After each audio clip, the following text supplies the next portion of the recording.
Our democracy is founded on Christian faith. I was surprised, I guess, by the scale of the response. Danny Kruger. Danny Kruger, his message was heard around the world when a 10-minute speech given to an empty House of Commons went viral. This nation, England, from which the United Kingdom grew, was founded consciously on the basis of the Bible and the story of the Hebrew people. If you look above the Speaker's chair, there's a little cross on the top of that. All politics is religious. You believe that that's the big mistake? People think you can just choose to ignore God. In the course of 3 days, we essentially passed a death sentence on the most vulnerable people at the beginning and end of life. Both the church and the country itself are in a bad way. The way that you're saying this is going to put people on their guard. Richard Harries, the former Bishop of Oxford, called your claim anachronistic and counterproductive. And I found a very perplexing piece. Tomlin wrote a nice response to my speech. Christian nationalism is on the rise. Tommy Robinson shares your concerns about the rise of Islam and has declared himself a Christian. Do you have concerns about your speech being seen as, well, you're now in that camp? I'm not going to be scared off saying this just because some unsavoury characters are saying similar things. I am suspicious of people who bang on about Christian nation, wave the flag, if actually they only use it as a cultural marker. To be a Christian is to be very, very sympathetic and generous and supportive of people who don't fit into the normative box. But we do need a normative box. What dreams may come,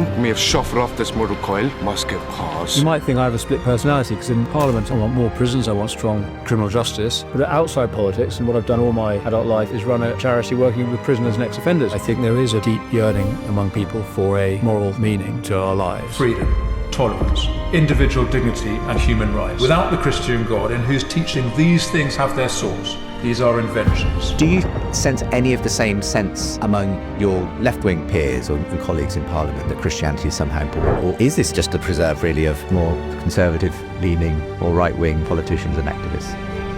Well, hello and welcome to today's show. I'm Justin Brierley, in conversation today with British MP Danny Kruger, whose speech about Christianity in Britain to an empty Parliament went viral earlier this year.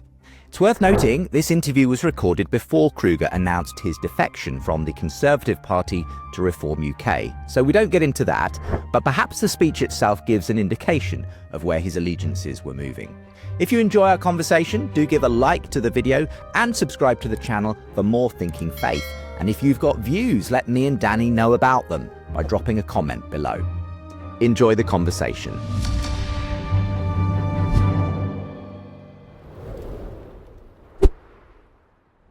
Hello, welcome back to the show. I'm Justin Brierley. UK parliamentarian Danny Kruger is my guest today. We're going to be talking about the viral speech he gave to an empty House of Commons on the need for Christian restoration.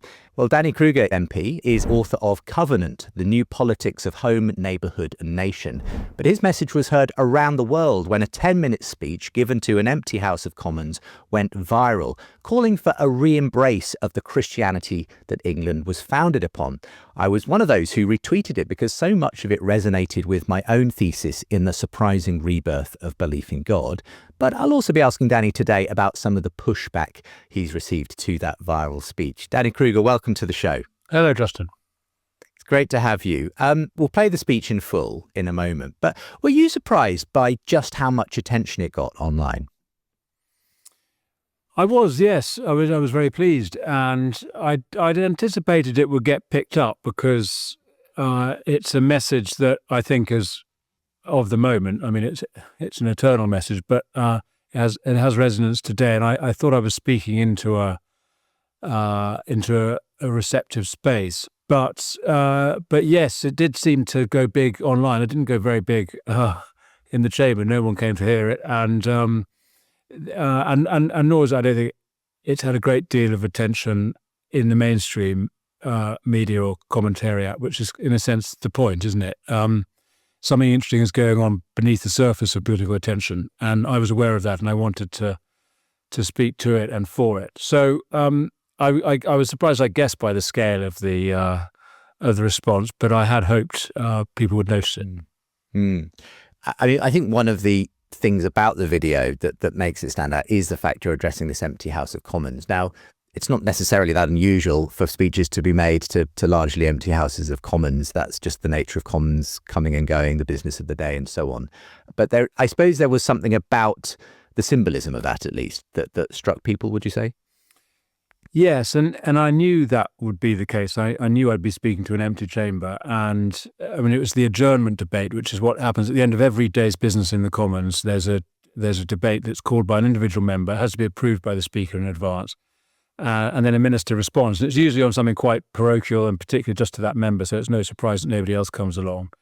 And it was a Thursday with a one-line whip, so most MPs had gone back to their constituencies by then. So I wasn't expecting anything like a full house. And I probably wouldn't have been able to make that speech in a full house, by the way, because I would have had to have lots of interventions. I mean, to speak for 10 minutes uninterrupted is a rare privilege. So I did have one intervention, actually, from my friend Andrew Rosendale, who spoke briefly, but he was the only member who was there to listen, apart from the minister, who sat there patiently and then responded with a series of platitudes about food banks and the importance of the church locally.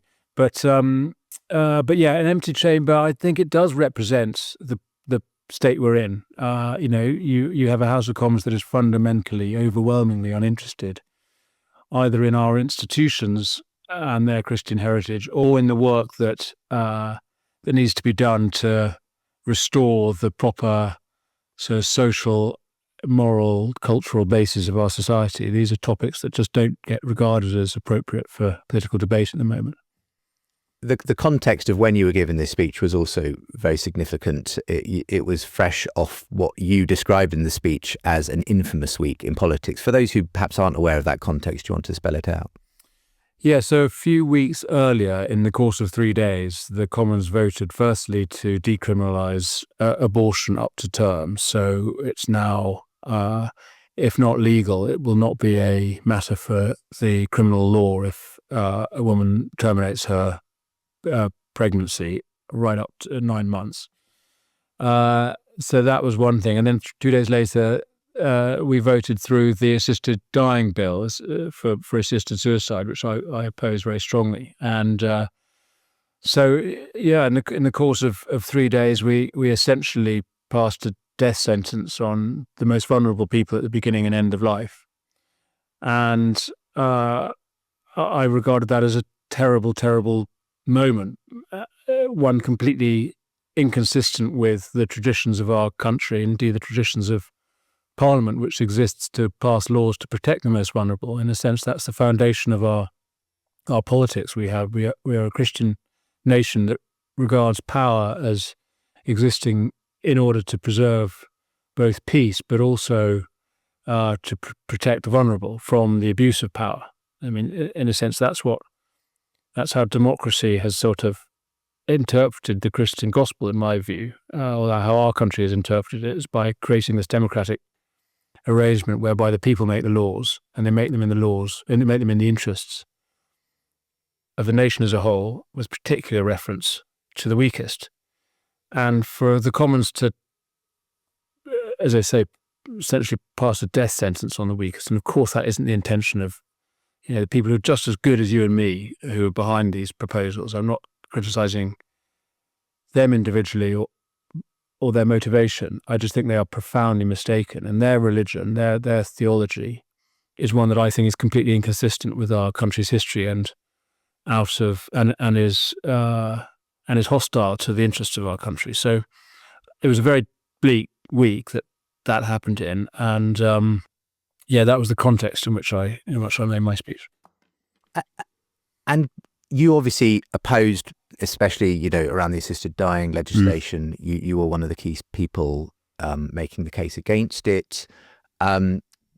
Largely, from a cultural, sociological perspective, not necessarily bringing your Christian faith to the fore. I wonder, has something changed now that those significant bills have passed? Are you, as it were, was this speech part of you being willing now to be more explicit, let's say, about your Christian convictions? Yes, thanks. Well, yeah, in a sense, I was very conscious not of trying to sort of hide my own faith in the course of the debate about assisted dying, which is what I was accused of. It was a bit cheap because I've never hidden my faith. I mean, my maiden speech majored on it.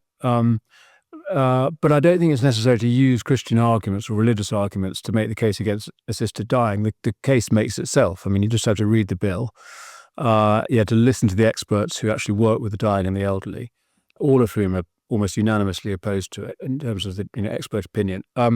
So I mean, I understood that it wouldn't be helpful in terms of the political debate we were in, with the House of Commons overwhelmingly made up of left liberals, with the Labour majority, to be making arguments from the basis of a Christian conservative perspective. Nevertheless, I think the arguments read across, and it's interesting how much old left arguments around solidarity, support for the vulnerable, concerns about inequality actually chime with the Christian narrative. And so there was some real affinity between social conservatives on the conservative benches like me with, as it were, traditional left or even Marxist voices on the Labour side. But the majority of MPs, the ones we needed to convince, are in the kind of soft left, liberal, highly secular category, call themselves humanists probably mostly.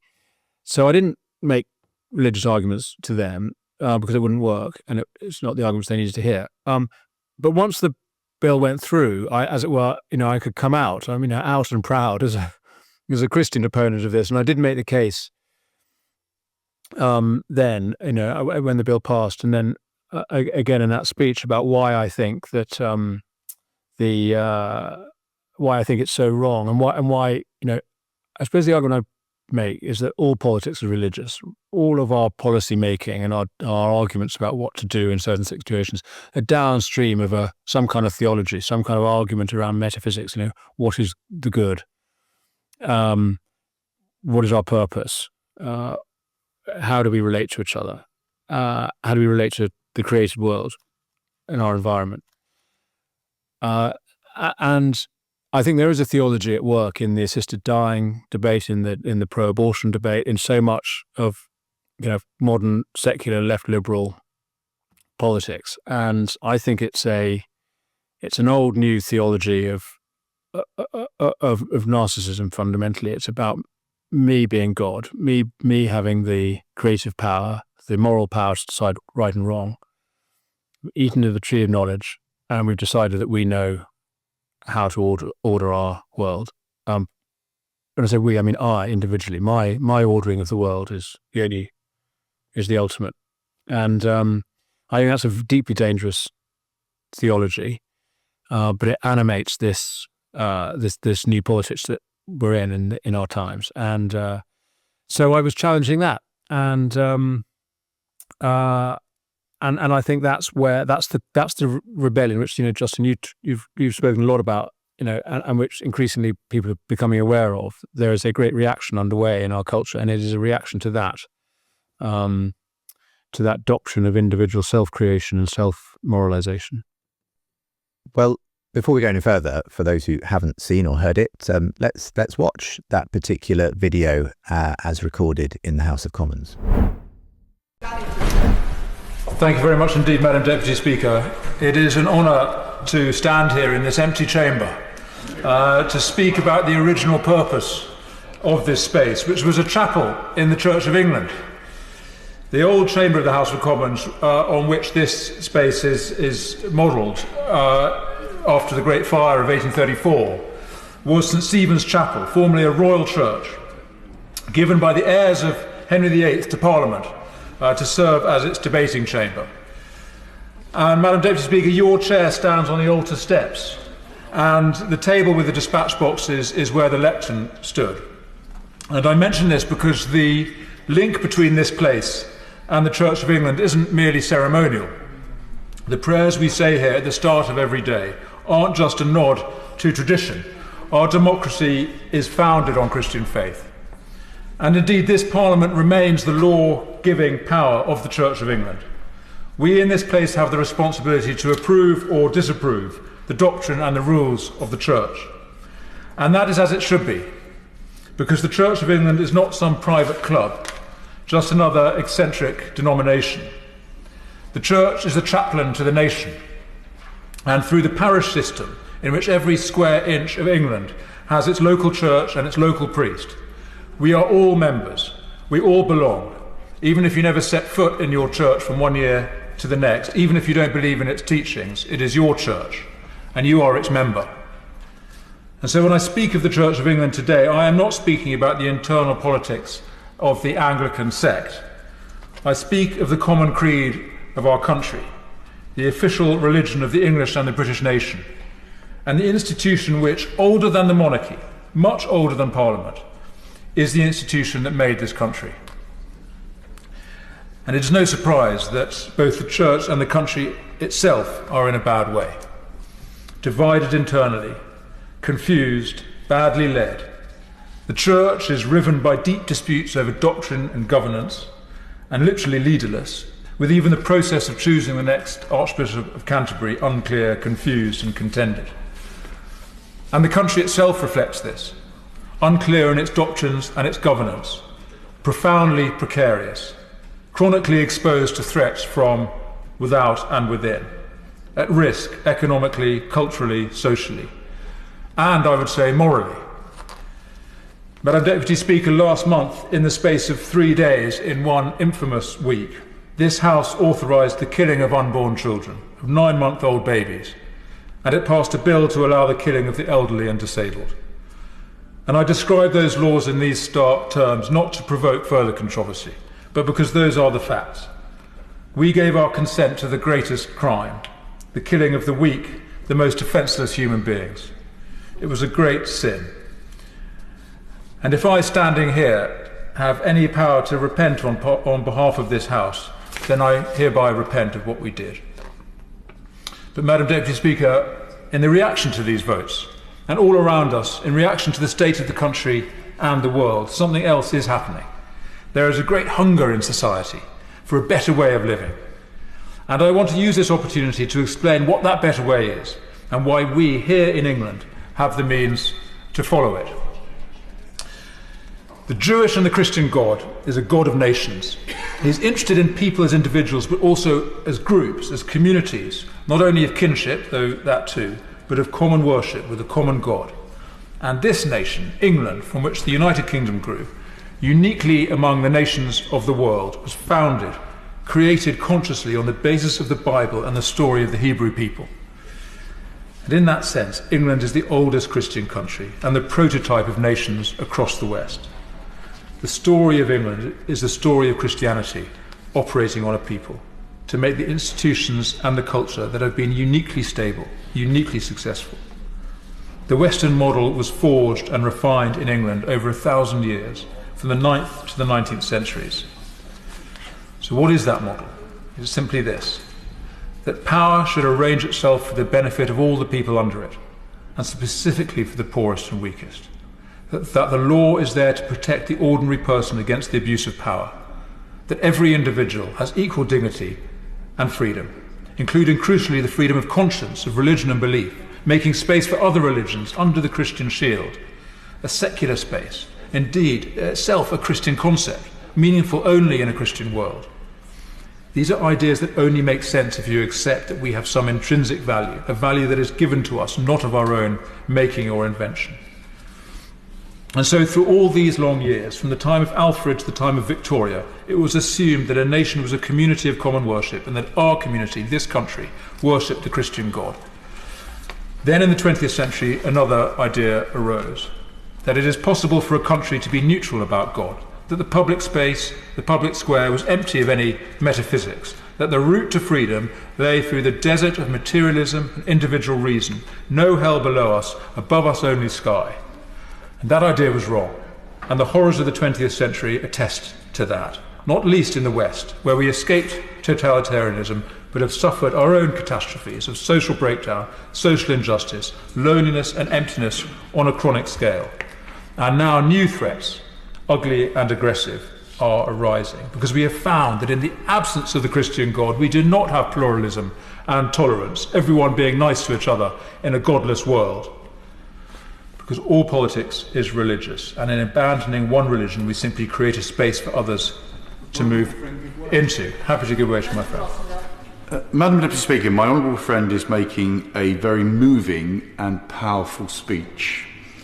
And I would say to him that our head of state, who is also the head of the Church of England, represents the rights of all peoples to live in a free society and to worship freely. And it is because our head of state is also head of our established church, the protections of all religions and all denominations are there within our constitution. And the cross is on the top of the crown that he wears, which demonstrates that the Christian faith is the basis of our constitution, our customs, our heritage, and our British way of life. Would you agree with that? My honourable friend will be surprised to hear I do agree with him. And he makes this point very, very well, and I absolutely acknowledge it. And it is the paradox of our constitution that under a monarchy we have the system of the most developed political freedom in the world. And under an established church we have a tradition of freedom of conscience and belief in which all religions can be accommodated. And it is because the cross is at the centre. And I notice the cross is above your chair too, Madam Deputy Speaker. So I was saying that in abandoning one religion, we simply create space for others to move into as dominant faiths. And there are two religions moving into the space that Christianity has been ejected from. One is Islam. And in a debate yesterday, I said how much I find myself in agreement on moral and social matters with Muslim colleagues here in Parliament. But as I've been saying, this is a Christian country, if it is a country at all. And I cannot be indifferent about the extent of the growth of Islam here in recent decades. But it's the other religion that worries me even more. And this other religion is a hybrid of old and new ideas. And it doesn't have a proper name, and I don't think woke does justice to its seriousness. It is a combination of ancient paganism and Christian heresies and the cult of modernism, all mashed up into a deeply mistaken, deeply dangerous ideology of power, hostile to the essential objects of our affections and our loyalties, which are families, communities and nations. And explicitly, most passionately, it is hostile to Christianity as the wellspring of the West. And this religion, unlike Islam, must simply be destroyed, at least as a public doctrine. It must be banished from public life, from schools and universities, from businesses and public services. It needs to be sent back to the fringes of eccentricity, like the modern Druids who invest Stonehenge in my constituency, with a theology that is mad but harmless, because its followers are so few, and no one serious takes them seriously. Now, we can no longer pretend, as they did in the 20th century, that we can be neutral or indifferent about God, that the public square is a godless desert. The fact is that the strong gods are back, and we have to choose which God to worship. And I suggest we worship the God who came in the weakest form, Jesus Christ. This God is a jealous God. It's him or nothing. And we have to own our Christian story, or we have to repudiate it. And not to own it is to repudiate it. And to repudiate Christianity is not only to sever ourselves from our past, but it is to cut off the source of all the things that we value now and that we need in the future. Freedom, tolerance, individual dignity and human rights.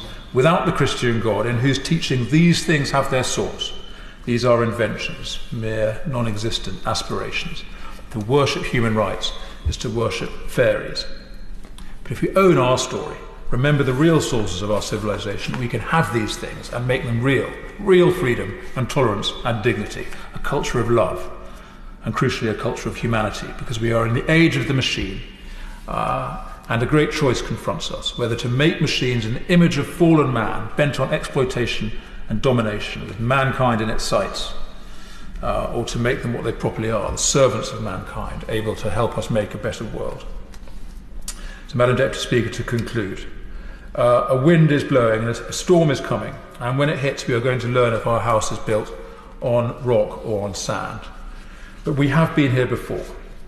The reformers of the 11th and the 16th centuries, the Puritans in the 17th century, the evangelicals in the 19th century, all brought this country back from the edge, from idolatry or error or just plain indifference, and from all the social and political crises that indifference to Christianity brought about. And they each in their generation restored this country to itself. And a new restoration is needed now, a revival of the faith, a recovery of Christian politics, a refounding of this nation on the teachings that Alfred made the basis of the common law of England all those centuries ago. This is a mission for the Church under its next leader, whoever that is.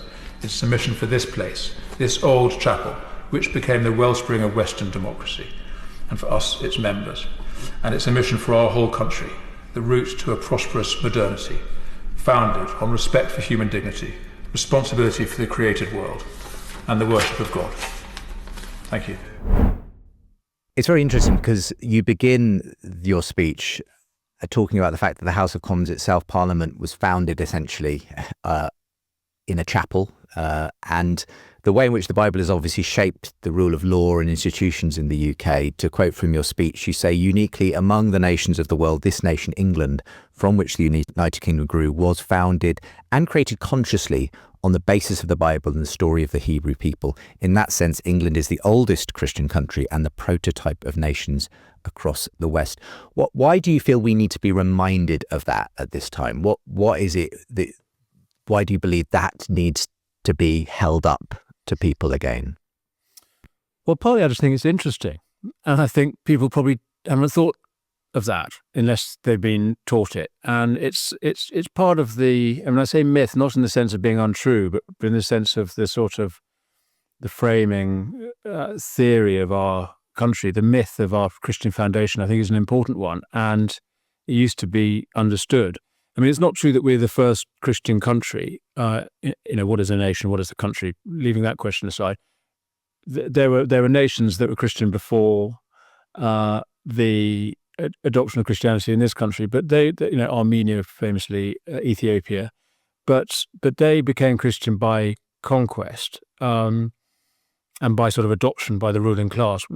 We were created by the ruling class to be as a Christian country, and I'm no medieval historian, but lots of other people have written very well about this. Adrian Hastings has written a very interesting book about religion and nationalism some time ago.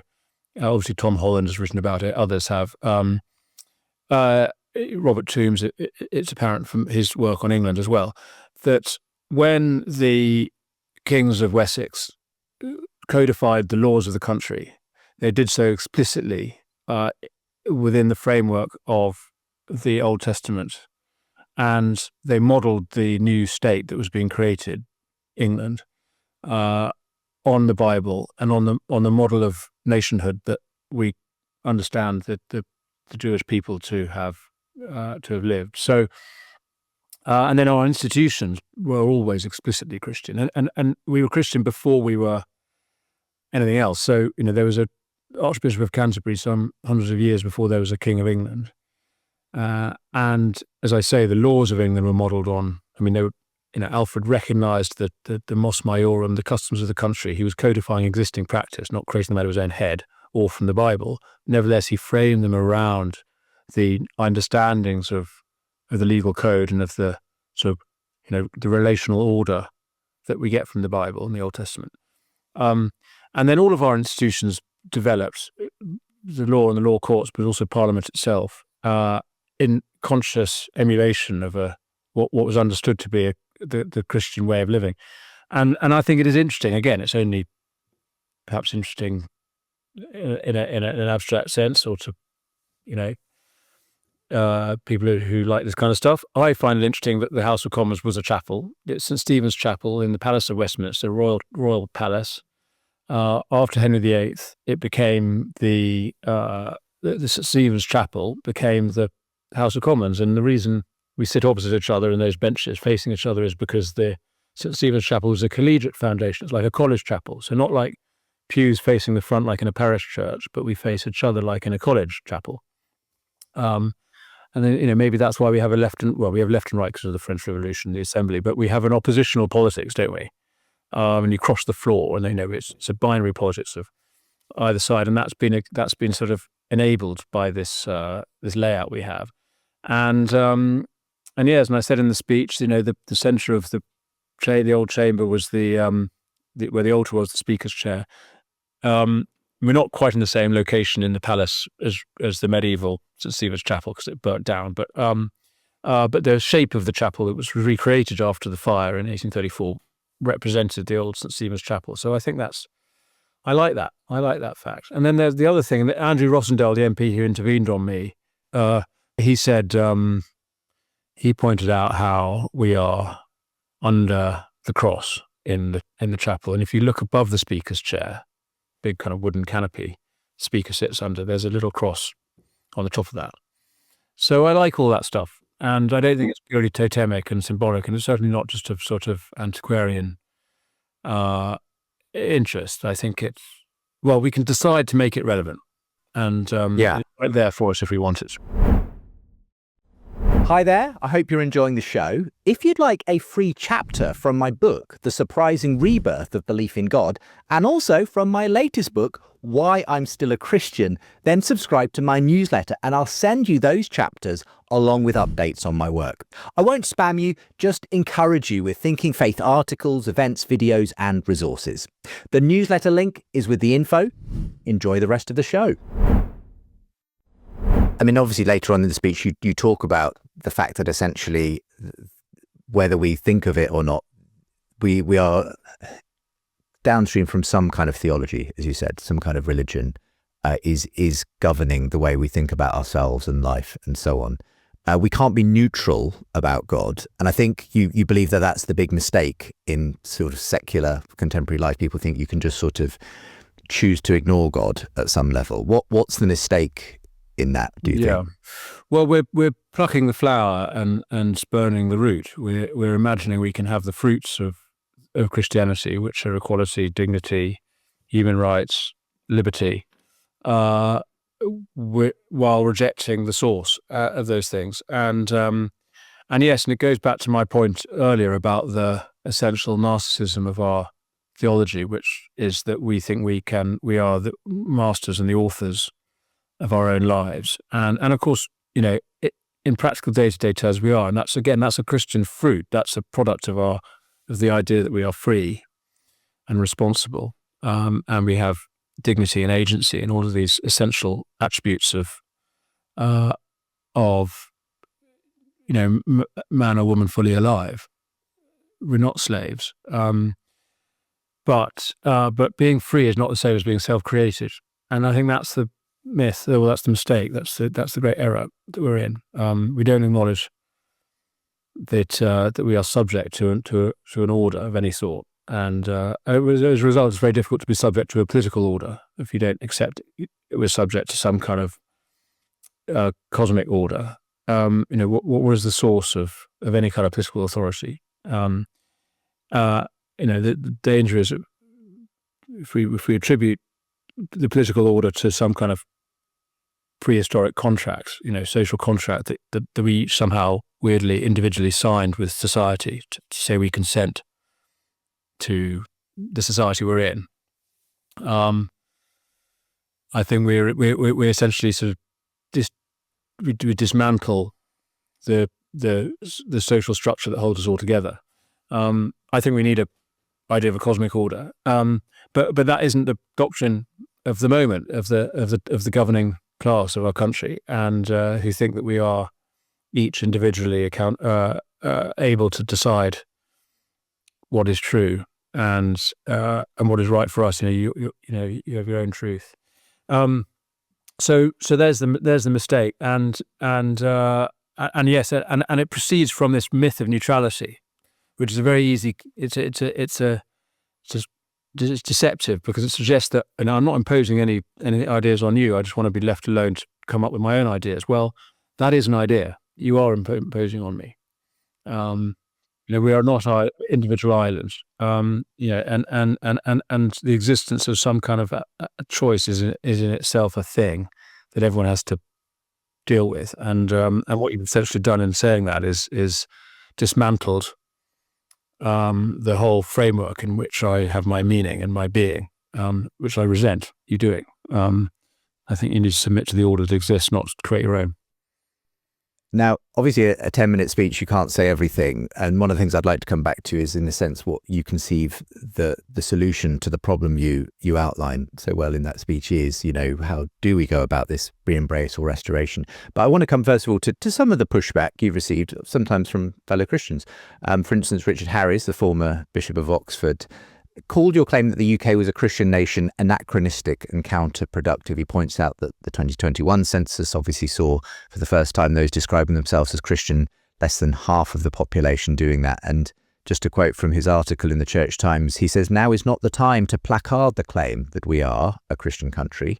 We remain a Christian country in the senses outlined above." He sort of agrees on your argument about the foundations, But he says this is a truth about which at the moment it's best to be reticent. What is needed is the expression of our Christian faith in a desire to find common cause with others in championing human beings as above all moral beings and our life together as based on certain fundamental values. So how do you respond to that concern from Richard Harries, the former Bishop of Oxford, that talking about a Christian nation right now isn't very helpful? I mean, I found it a very perplexing piece. I mean, he, as you say, he seems to be sort of agreeing with what I'm saying, but then suggests I didn't say it. And I was very. I mean, it bothers me that a bishop should essentially, equivalize the different faiths of the world and say, that we are more in common divides us, and actually we should be seeking common ground. Well, of course, we should be seeking common ground with all people, but for goodness sake, if a bishop can't assert the essential philosophic supremacy of the faith, then we're in a bad way, and we are in a bad way because we have bishops saying things like that. So, I mean, all respect to him, but I felt that was pretty weak. I mean, I'd invite your listeners to have a look at it and see what they think. I mean, I suppose coming in on Richard Harries' side, he's saying people are the way that you're saying this is going to put people on their guard. It's going to sound like a sort of superiority when in fact Christians are in the minority at this point. Right. And so let's not hark on the Christian culture so much as the things that culture has given us, which is this regard for the common humanity and fundamental values and so on. Can we talk about that rather than saying we need to get back to Christianity for those things? I think the danger is I think he's at risk of committing the same error or sort of mistake as the people he really is worried about. And you can detect underneath his article and a lot of commentary around these topics is worried about some sort of Christian nationalist resurgence, some kind of far right adoption of Christianity as a placard, as he puts it, a sort of crusader shield to go into war with the Muslims or others with, and which we might be worth talking about that issue. But that's his concern about, I think, people who assert cultural Christianity. What we have from Christianity is great. It makes our culture, it makes our identity. It defines us. Let's proclaim it. Which can be dangerous. But if you're only thinking about the fruits of Christianity, which I think is what Richard Harries is kind of doing too, emphasize. I mean, I emphasize them too. As we've said, democracy, human rights, human dignity, liberty, all derive from Christianity. Let's definitely not let people forget that, especially left liberals who are so proud of those concepts. Remember where they got them from. But if we're only going to focus on the fruits, whether that's national identity, this is England, we're a Christian country, hurrah, or we're a liberal democracy with human rights, hurrah, without ultimately attributing these meaningfully to their source and acknowledging their source. I mean, this is my concern about so-called cultural Christianity, and I welcome the politics, the newfound interest in Christianity among political activists, conservative political activists.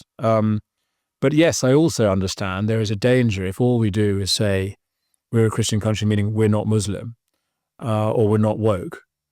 And I don't want to be Muslim or woke either. I want this country to be Christian, but I want it to be actually Christian.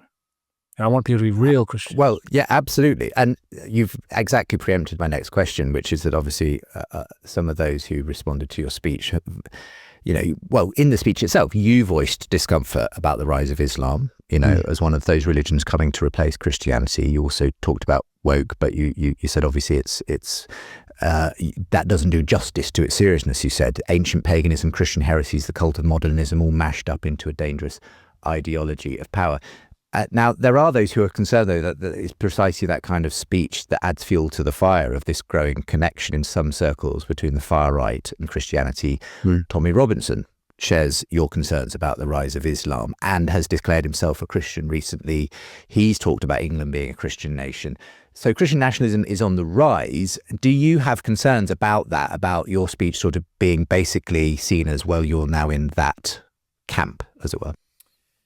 Yeah, but I mean, what's true is true, and if people of good faith, as it were, of goodwill, aren't prepared to say what's true, then people of bad faith, bad and ill will do so. So I'm not going to be scared off saying this just because some unsavory characters are saying similar things. And it's really important that, I think this is why, without getting into secular politics, this is why conservatism is in such trouble. It's because we've fought shy of saying true things, and we've been discredited in the process. So I think we've got to be bold and confident, but decent, civil, respectful, never triumphalist, never supremacist in the sense of thinking that we have all the answers, or certainly not any suggestion that Christians have more value than people of other faiths. I mean, that's a totally un-Christian idea. So we need to be proper Christians, and that means being genuinely robust and sort of out and proud about what our faith entails and our claim to superiority philosophically and epistemologically in terms of truth over other faith claims or other religions, while being decent and respectful and gentle in our treatment of any individuals. So, yes to no to Islam, yes to Muslims. These are not easy lines to draw in practice, but I think the spirit and the principle is kind of obvious to all well-intentioned people. And in terms of Christian nationalism, I do see a danger if as it were, genuine Christians won't stand up for their faith and for our country.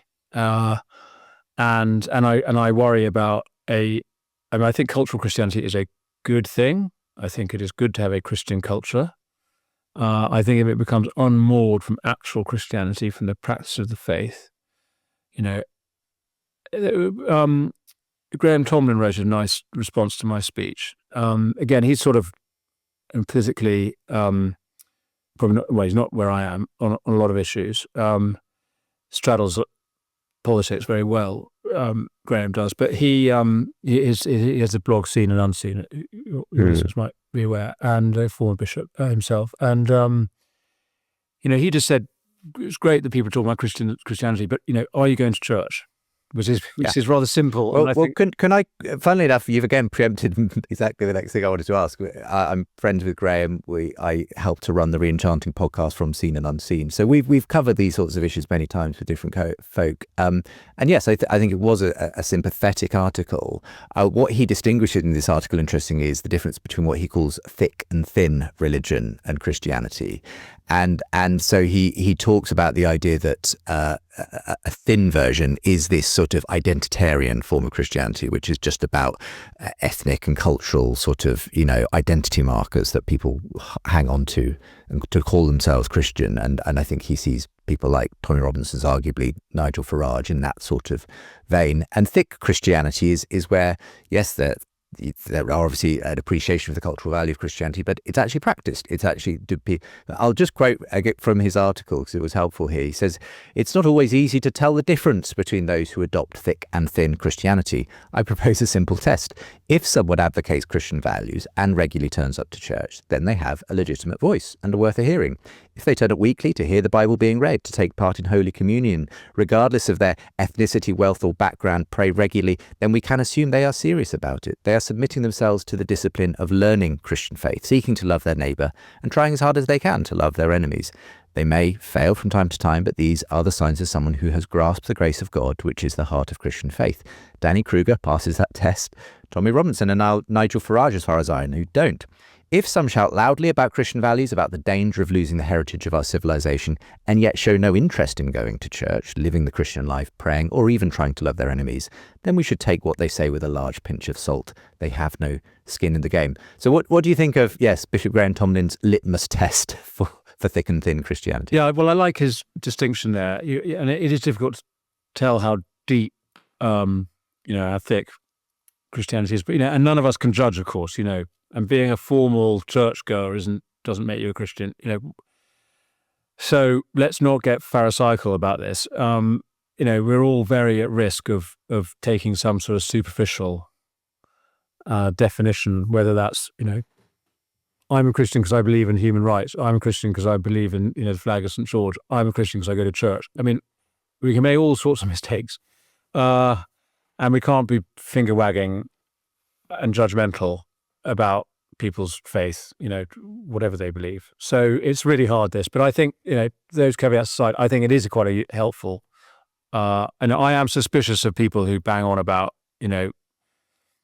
Christian nation, wave the flag, if actually they only use it as a cultural marker. I think that is a legitimate concern. Nevertheless, I think in this spate we've had over the summer of flag raising, which has been a more overtly nationalistic thing. It's about identity as a country rather than it being a Christian country. But obviously there is a cross on the St. George's flag. I think, I don't want to condemn those people either for trying to reach for some sense of our country as being more than just, as we say, more than a hotel or a sort of transit lounge or a sort of destination for migration.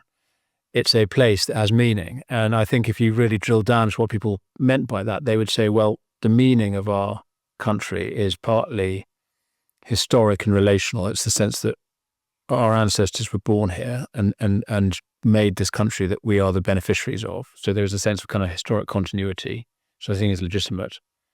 And also that there is a sort of moral framework around our country, which, again, if you push people, they would ultimately say, well, it's Christian. So, I don't want to decry but I welcome, I'm excited by what's happening. It can be dangerous and ugly, vulgar, and we need to watch it, and it needs to be policed genuinely. We can't have law breaking. But there is a reaction going on to the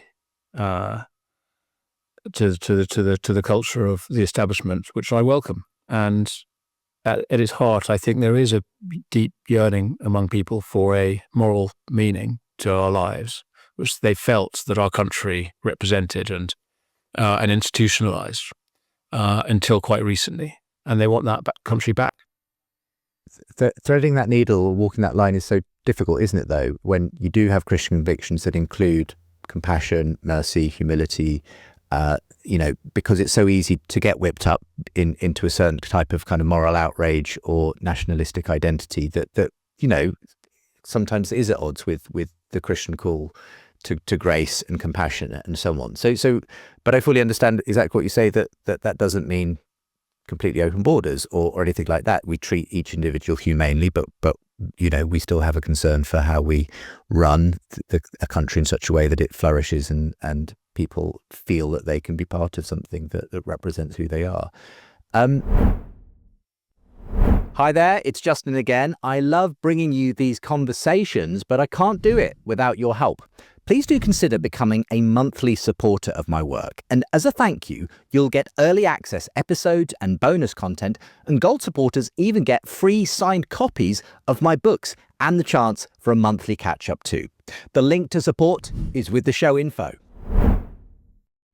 I mean, given all of that, and we'll land it here, Danny, I mentioned earlier, you've put your finger on a problem that perhaps not that many people in Parliament wanted to hear about, but certainly lots of people outside have resonated with the way this video got shared so far and wide.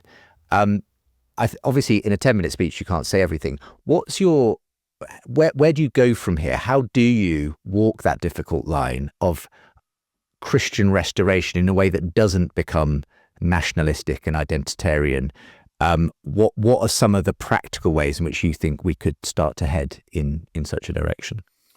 Well, thanks, Justin. I mean, it is indeed a huge question, and I'll probably fail to answer it adequately. and I appreciate you asking for practical suggestions. But let me just quickly provide a framework, if I may, which is I think that if we think about the purpose of politics, and I've written the purpose of politics is the cultivation of the conditions of virtue. So by which I mean the job of politicians is to create conditions in which people can be their best and behave well towards one another. And we respond to incentives, legal, fiscal, whatever, cultural. And so politics can create the conditions in which people are incentivized to do the right thing by one another, which is why I think it's so important that we support strong families and communities, but rather than just think about everything being the job of government. Because if families and communities are strong, then we just prosper and flourish, and we don't need a big state, which is very bad at dealing with human beings and human relationships. So that's my framework. I think and it goes to our question about how we deal with how we have an overall view and then a personal responsibility towards individuals in front of us. The overall view, should be, national preference. We don't let anybody who wants to come and live here. We prefer our own people to foreigners. That's an important principle. And then in practice, individually, of course, we can and should treat individual, whether they're migrants, or even illegal migrants, we should treat them humanely. So we can say, so I guess the point I always try and make is that the state should be normative. We should be endorsing the right and the good and the proper. And that might sometimes appear fairly harsh, even brutal. All illegal immigrants should be deported, in my view. They shouldn't be allowed to stay. Because to encourage illegal immigration is to perpetrate a great injustice, both against our own people, but also against the suffering of the world. Because really, we should be putting our efforts into those people who can't afford thousands of pounds to get to England. So we need quite a harsh but proper overall rule, the normative, and then we can have a whole lot of actual practical decency in the way we work with individuals. So as I say, I think we should be very generous towards the genuine refugees of the world. We should have safe routes for people who apply in the regions that they are suffering persecution in to come to this country. So, in other ways, on I've mentioned family, I think we should be endorsing couple formation and family stability. That means supporting married couples. That's the normative model that I think the state should endorse. But in practical terms, you and me, and in our local communities, and in churches are obviously very good at this, should be, but all sorts of community institutions and organizations in neighborhoods, we should be extremely supportive of everybody, whether they're, and of children growing up, elderly people on their own, people who are unmarried, divorced, gay, single parents. We should have full support and generosity in our local communities, while the overall system as a whole tries to encourage a social model in which more people get married and stay married, and more children are brought up with the stability of two-parent families. So we can have an overall policy, but because we are human, not everyone's going to fit that neat little template. And we all know, I know very well from my own family, everyone knows them for their own families, people that don't fit into the normative box.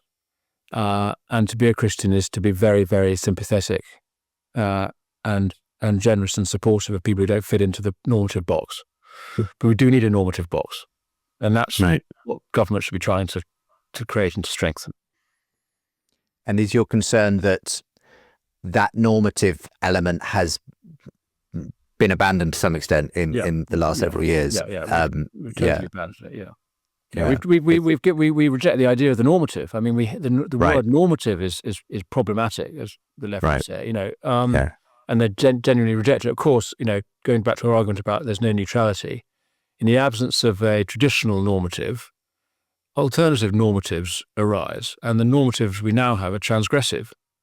Right. So, the proper way to live now is in a non-traditional way. I mean, that is explicitly endorsed by the culture and indeed by the legal and fiscal arrangement. We actively, it's as if our politics is designed, and our economy and our public sector is designed to dismantle the traditional social model of strong families and strong neighborhoods.